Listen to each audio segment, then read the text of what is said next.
BA भाग 1 semester 2 या semester 2चं दुसरं युनिट महाराष्ट्राची लोकसंख्या आणि या दुसऱ्या युनिटमधलं पहिलं चॅप्टर आहे 2.1 महाराष्ट्राच्या लोकसंख्येची वैशिष्ट्ये. महाराष्ट्राच्या लोकसंख्येची वैशिष्ट्ये पाहताना आपण सुरुवातीला लोकसंख्येचा अभ्यास शिकूयात.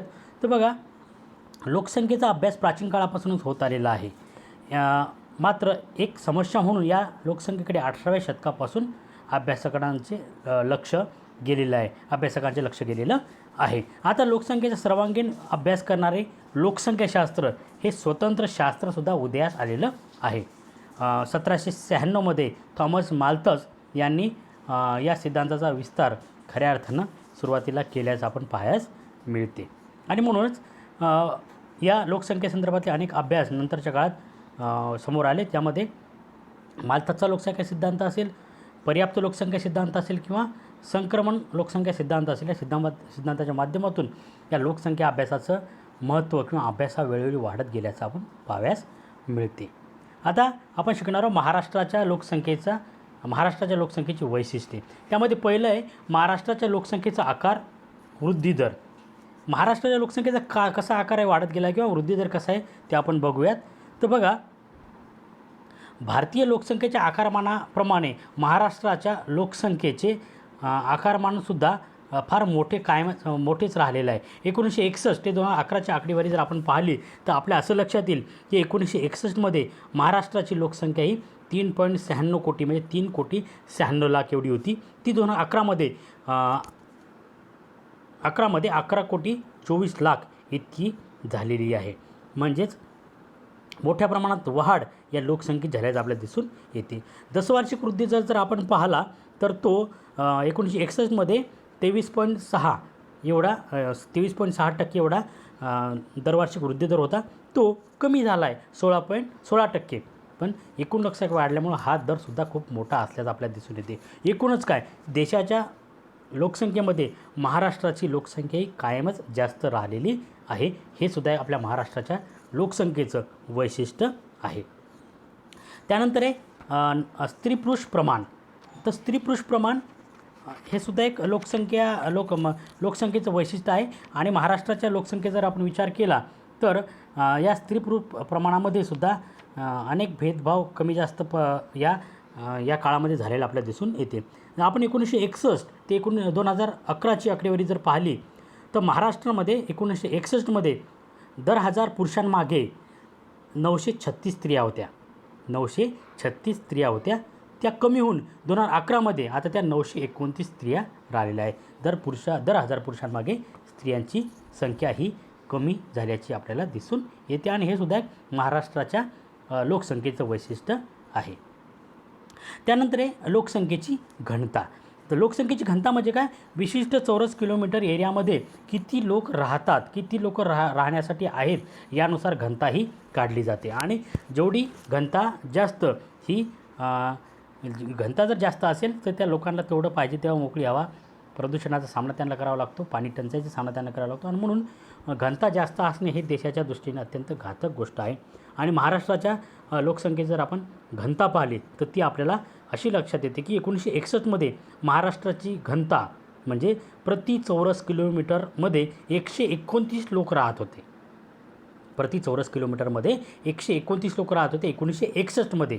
ते प्रमाण 2011 365 इतकं झालेलं आहे. म्हणजे खूप मोठ्या प्रमाणात हे प्रमाण वाढल्याचं आपल्याला दिसून येते. आणि म्हणजेच काय, देशाची महाराष्ट्र राज्याची घनता ही कायमच जास्त राहिलेली आहे असं आपल्याला दिसून येते. त्यानंतर आहे महाराष्ट्राची साक्षरता हे जे काही वैशिष्ट्य आहे हे कोणत्याही देशासाठी, कोणत्याही राज्यासाठी अत्यंत महत्त्वाचं आहे.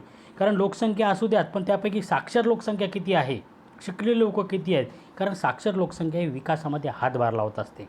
आणि म्हणून साक्षर लोकसंख्या असणे हे अत्यंत चांगलं गमक किंवा चांगली गोष्ट मानल्या जाते. आणि म्हणून आपल्या महाराष्ट्राची साक्षरता कशी बदलत गेली आहे ते सुद्धा आपण या माध्यमातून पाहणार आहोत.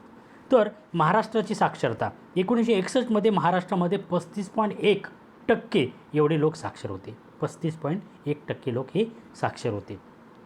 तर 2011ची आकडेवारी जर आपण पाहिली तर ते प्रमाण 82.3%, 82.3% एवढी महाराष्ट्राची साक्षरता झालेली आहे. यावरून असं लक्षात येते की महाराष्ट्रामध्ये साक्षरतेचं प्रमाण हे खूप मोठं आहे आणि हे सुद्धा एक महाराष्ट्राच्या लोकसंख्येचं वैशिष्ट्य म्हणून सांगितले जाते. त्यानंतर आहे पाचवं वैशिष्ट्य ग्रामीण शहरी लोकसंख्येचे प्रमाण. तर एखाद्या राज्यामध्ये किती लोक शहरी भागात राहतात किंवा किती लोक ग्रामीण भागात राहतात हे सुद्धा त्या लोकसंख्येचं एक वैशिष्ट्य आहे. जितके जास्तीत जास्त लोक शहरी भागात राहत असतील तर त्या भागाचा किंवा त्या राज्याचा विकास हा व्यवस्थित चालू आहे किंवा चांगल्या पद्धतीने झाला आहे असं म्हटल्या जाते. त्यामुळं शहरी लोक किती राहतात, ग्रामीण लोक किती राहतात हे अभ्यासणं अत्यंत महत्त्वाचं आहे. तसंच सरकारच्या दृष्टीने सुद्धा सरकारला ग्रामीण भागासाठी काही योजना राबवायच्या असतील, शहरी भागासाठी काही योजना राबवायच्या असतील तर यासाठी त्यांना सरकारला माहीत पाहिजेत की आपल्या ग्रामीण भागामध्ये किती लोक राहतात, शहरी भागामध्ये किती लोक राहतात. आणि म्हणूनच हे ग्रामीण शहरी लोकसंख्येचे प्रमाण हे सुद्धा लोकसंख्येचे एक महत्त्वपूर्ण वैशिष्ट्य आहे. आणि महाराष्ट्राच्या लोकसंख्येचे वैशिष्ट्य दृष्टीने जर आपण त्याच्याकडे पाहिलं तर आपल्या असं लक्षात येते की 1961मध्ये शेकडा प्रमाणामध्ये जर आपण पाहिलं तर 71.78% लोक हे ग्रामीण भागामध्ये राहत होते, तर 28.22% लोक हे शहरी भागात राहत होते. 1961ची आकडेवारी आपण पाहत आहोत. 1961मध्ये ग्रामीण भागामध्ये 71.78 लोक राहत होते, तर शहरी भागामध्ये 28.22% लोक हे शहरी भागात राहत होते. 2011ची जर आकडेवारी आपण पाहिली तर ती बदललेली आपल्याला पाहावयास मिळते. 2011मध्ये ग्रामीण लोकसंख्येचं प्रमाण होतं 54.77%, म्हणजे 54.77% लोक हे ग्रामीण भागात राहत होते, तर 45.23% लोक हे शहरी भागात राहत होते. म्हणजे महाराष्ट्राचं नागरीकरणाचं प्रमाण किंवा शहरीकरणाचं प्रमाण हे वाढल्याचं आपल्याला या आकड्यावरून लक्षात येते. आणि ही एक चांगली गोष्ट महाराष्ट्राच्या दृष्टीने किंवा राज्याच्या दृष्टीने आहे असं आपल्याला म्हणता येईल. आणि म्हणून ग्रामीण व शहरी लोकसंख्येचे प्रमाण हे सुद्धा महाराष्ट्राच्या लोकसंख्येचे एक महत्त्वपूर्ण वैशिष्ट्य आहे. त्यानंतर आहे नंबर 6 जन्मदर व मृत्यूदर. आता जन्मदर आणि मृत्यूदर हे सगळ्यात महत्त्वाचं वैशिष्ट्य लोकसंख्येच्या बाबतीत सांगितले जाते. बघा, लोकसंख्या वाढीचा दर जन्मदर व मृत्यूदरावर अवलंबून असतो. म्हणून महाराष्ट्राच्या लोकसंख्येचे विस्तारित स्वरूप जन्म व मृत्यूच्या प्रमाणावर लक्षात येते. या सन 1921 पर्यंत लोकसंख्या वाढीला आळा बसण्याचे महत्त्वाचे कारण मृत्यूदरात वाढ होय. या काळात साथीच्या रोगाचे प्रमाण खूप जास्त होते व वैद्यकीय सुविधा त्या मानात कमी होत्या. त्यामुळं पण मात्र वर्तमान काळात मात्र वैद्यकीय सुविधांमध्ये मोठ्या प्रमाणात वाढ झाली आहे. जलबदनाचे प्रमाण वाढत असून मृत्यूदर मात्र घटलेला आहे आणि यामुळे लोकसंख्या वाढत आहे. त्याचप्रमाणे आयुर्मानातसुद्धा वाढ झाल्याचं आपल्याला दिसून येते. म्हणून जन्मदर आणि मृत्यूदर हे सुद्धा एक महत्त्वपूर्ण वैशिष्ट्य सांगितले जाते. 1961 पर्यंत जन्माचे प्रमाण दर 1040च्या पुढे होते. जन्मदर हा 40% पुढे होता. 2011मध्ये हे प्रमाण 16% पर्यंत खाली आलेलं आहे. म्हणजे जे जन्मदराचं जे प्रमाण आहे ते कमी झाल्याचं आपल्याला पाहावयास मिळते. याचाच अर्थ 1961 पर्यंत महाराष्ट्रामध्ये जन्मदर कमी होत आहे असं आपल्या लक्षात येते. मृत्यूदर मात्र जो पूर्वी जास्त होता तो पण सुद्धा आता कमी झाल्याचं आपल्याला दिसून येते. म्हणून जन्मदर आणि मृत्यूदर हे या लोकसंख्येचे महत्त्वपूर्ण वैशिष्ट्य आहेत. महाराष्ट्राच्या लोकसंख्येतसुद्धा एक महत्त्वपूर्ण वैशिष्ट्य म्हणून जन्मदर आणि मृत्यूदराकडे पाहिलं जाते.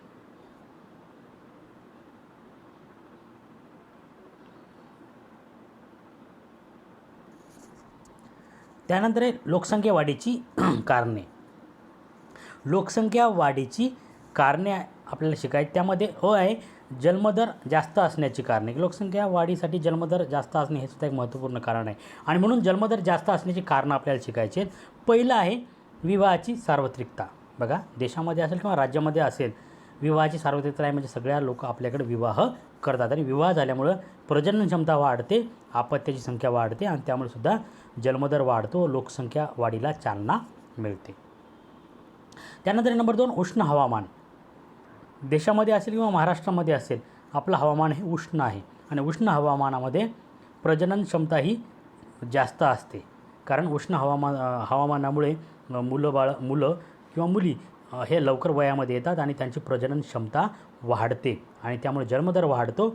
कारण त्यांचा प्रजनन उत्पादनाचा कालावधी वाढतो आणि तो कालावधी वाढल्यामुळे आपोआपच जन्मदरसुद्धा वाढतो आणि त्यामुळे सुद्धा लोकसंख्या वाढते. हे सुद्धा एक लोकसंख्या वाढीचं कारण आहे.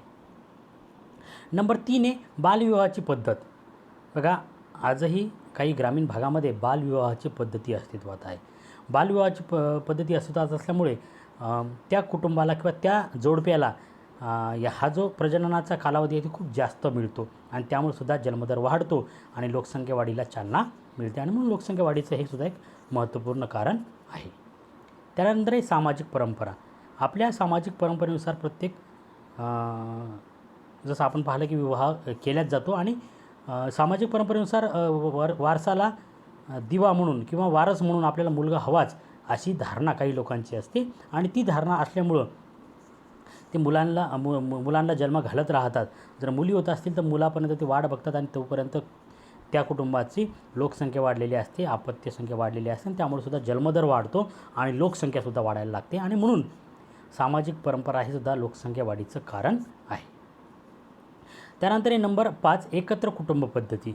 एकत्र कुटुंब पद्धतीमध्ये जर एखाद्या भावाला जास्त मुलं असतील तर आपल्यालासुद्धा जास्त मुलं पाहिजेत, कारण संपत्तीतला सारखा हिस्सा आपल्याला येण्यासाठी, आपल्या मुलांच्या वाट्यावर येण्यासाठी. कारण संयुक्त कुटुंब पद्धतीमध्ये भावाभावाच्या वाटण्या न करता डायरेक्ट मुलांच्याच वाटण्या ते करतात आणि त्यामुळं आपले मुलं जास्तीत जास्त आपले मुलं असतात, त्यामुळे आपल्याकडे जास्तीत जास्त प्रॉपर्टी येईल याची धारणा काही लोकांची असते आणि त्या एकत्र कुटुंब पद्धतीमुळे जास्तीत जास्त आपत्ती जन्माला घातली जातात आणि त्यामुळे जन्मदर वाढतो आणि लोकसंख्यासुद्धा वाढीला चालना मिळते आणि म्हणून लोकसंख्या वाढीचं एक महत्त्वपूर्ण कारण आहे.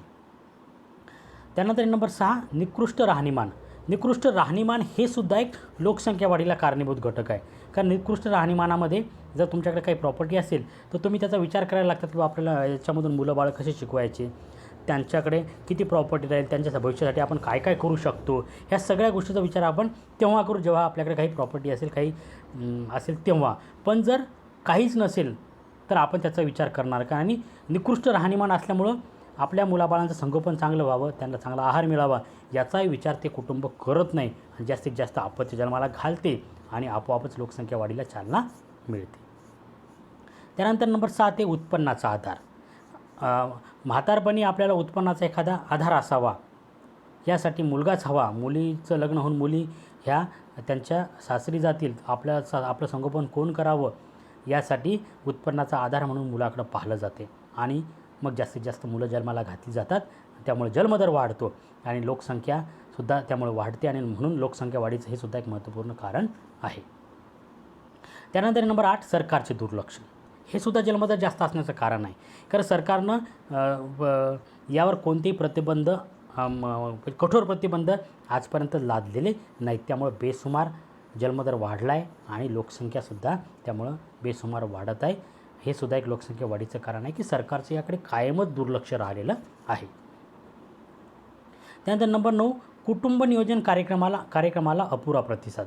जो कुटुंब नियोजनाचा कार्यक्रम आपल्या देशामध्ये, राज्यामध्ये राबवला जातो त्याच्याकडे लोक हे कानाडोळा करतात. म्हणून या कुटुंब नियोजन कार्यक्रमाला यश येत नाहीत आणि याला यश न आल्यामुळे, याला अपुरा प्रतिसाद मिळत असल्यामुळे आपोआपच कुटुंब नियोजनाचे प्रोग्राम यशस्वी न राबवल्यामुळे जन्मदर वाढतो आणि त्यामुळे लोकसंख्या वाढते आणि हे सुद्धा एक लोकसंख्या वाढीचं कारण आहे. त्यानंतर नंबर 10 करमणूक मनोरंजनाच्या अपुऱ्या सुविधा.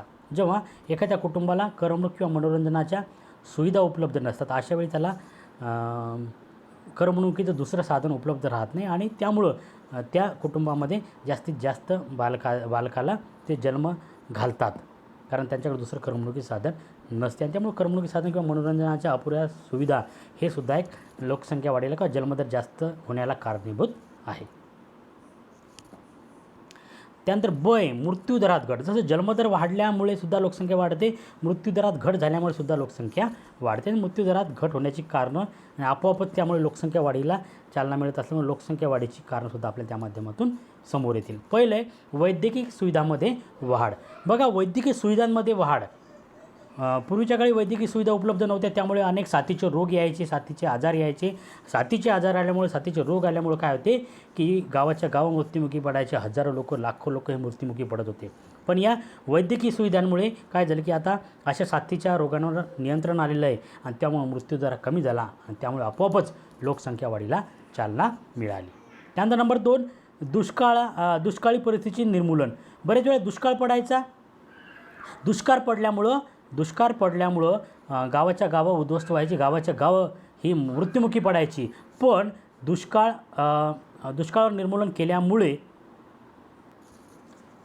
दुष्काळ परिस्थितीचे निर्मूलन झाल्यामुळं अनेक दुष्काळांवर नियंत्रण आणलं गेलं. त्यामुळं या हजारोच्या संख्येनं दुष्काळामध्ये लोक मृत्युमुखी पडायचे, तो दरसुद्धा भारतामध्ये किंवा देशामध्ये किंवा राज्यामध्ये सुद्धा तो कमी झालेला आहे. त्यामुळे मृत्यूदरात घट झाली आणि आपोआपच लोकसंख्या वाढीला त्यामुळं वाढ आपण म्हणू शकतो की त्या माध्यमातून सुद्धा लोकसंख्या वाढलेली आहे. त्यानंतर नंबर 3, साथीच्या रोगाचे उच्चाटन. भारतामध्ये साथीच्या रोगांवर अनेक प्रकारच्या माध्यमातून नियंत्रण आणलेलं आहे, अनेक प्रकारच्या लसीच्या माध्यमातून नियंत्रण आणलेलं आहे. त्यामुळे सुद्धा मृत्यूदरात घट झालेली आहे. त्यानंतर नंबर 4, शिक्षणाचा प्रसार. शिक्षणाचा प्रसार झाला, लोकांना वैद्यकीय सुविधांबद्दल माहिती झाली आणि त्यामुळं सुद्धा किंवा राहणीमानात सुधारणा झाली.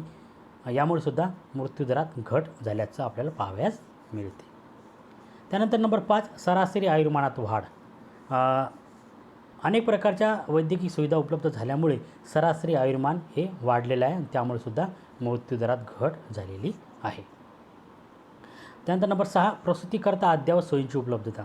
भारतामध्ये किंवा महाराष्ट्रामध्ये सुद्धा आपण जर पाहिलं तर प्रसूतीमध्ये मृत्युमुखी होण्याचं प्रमाण, त्या मातांचं प्रमाण हे खूप जास्त होतं. पण प्रसूतीमध्ये आता प्रसूती करताना अद्ययावत सोयीची उपलब्ध झाल्यामुळं ती गर्भवती महिला किंवा तिचं बाळ हे दोन्हीसुद्धा सुखरूप राहते, दोन्हीसुद्धा जीवित राहण्याचं प्रमाण वाढलेलं आहे आणि त्यामुळे सुद्धा मृत्यूदरामध्ये घट झालेली आहे.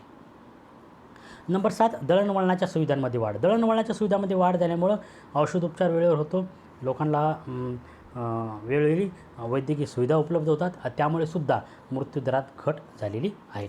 एकूणच काय तर जन्मदर जास्त असण्याची कारणे किंवा मृत्यूदरात घट होण्याची कारणे ही दोन्ही कारणं लोकसंख्या वाढीची कारणं म्हणून पाहिली जातात आणि म्हणूनच लोकसंख्या देशामध्ये किंवा राज्यामध्ये सुद्धा लोकसंख्या वाढलेली आहे. वेळीच या लोकसंख्येला नियंत्रित करण्याचं आव्हान हे देशासमोर आहे, राज्यासमोर आहे असं आपल्याला म्हणता येईल.